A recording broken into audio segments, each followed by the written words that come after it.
Un jeune homme qui avait connu une amère déception dans l'existence se rendit dans un monastère lointain et dit au maître : « La vie m'a déçu et je voudrais atteindre l'illumination pour me libérer de ces souffrances.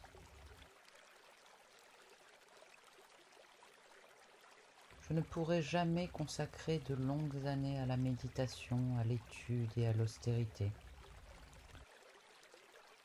Je retomberai dans mes erreurs et je reviendrai au monde, même en sachant à quel point il est pénible. N'existe-t-il pas une voie plus courte pour des gens comme moi ? »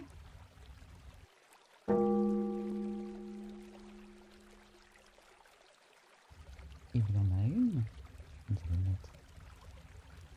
Si vous êtes vraiment décidé, dites-moi, qu'avez-vous étudié ? Sur quoi vous êtes-vous concentré le plus dans votre existence ? Eh bien, rien à vrai dire. Nous étions riches et je n'avais pas à travailler. Je crois que la chose qui m'intéressait vraiment, c'était les échecs. J'y ai consacré la plus grande partie de mon temps.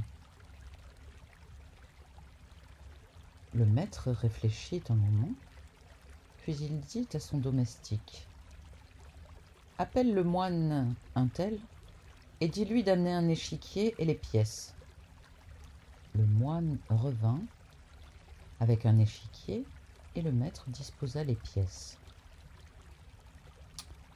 Ensuite, il fit chercher un glaive et le montra aux deux partenaires.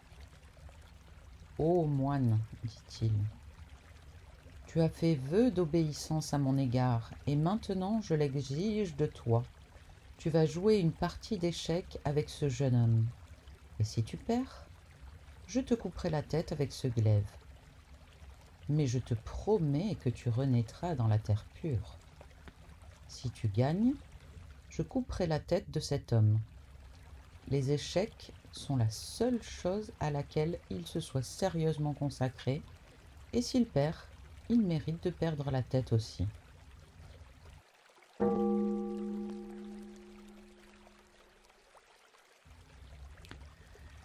Ils regardèrent le visage du maître et virent qu'il pensait ce qu'il disait. Il couperait la tête du perdant. Alors, ils commencèrent à jouer. Dès les premières ouvertures, le jeune homme sentit la sueur qui dégoulinait dans son cou, car il jouait pour sa vie. L'échiquier devint le monde entier.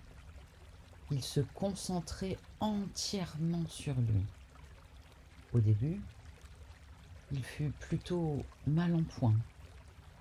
Mais alors, l'autre fit un mauvais mouvement et il profita de sa chance pour lancer une puissante attaque. Comme la situation de son adversaire se dégradait, il le regarda à la dérobée. Il vit un visage plein d'intelligence et de sincérité, usé par des années d'austérité et d'effort. Il pensa à sa propre vie qui ne valait rien, et une vague de compassion l'envahit.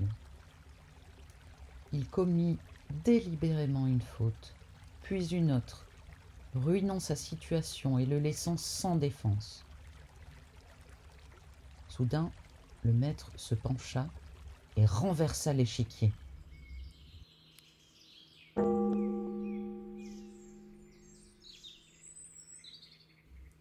Les deux partenaires furent stupéfaits. « Il n'y a ni gagnant, ni perdant, » dit le maître lentement. « Ici, aucune tête ne tombera. Deux choses seulement sont nécessaires, » ajouta-t-il en se tournant vers le jeune homme. « Une complète concentration et de la compassion. Aujourd'hui, vous avez appris l'une et l'autre. Vous étiez entièrement concentré sur le jeu. Mais dans cette concentration, vous éprouviez de la compassion et vous y sacrifiez votre vie. Alors, restez ici quelques mois et poursuivez votre formation dans cet esprit. Votre réveil se produira certainement.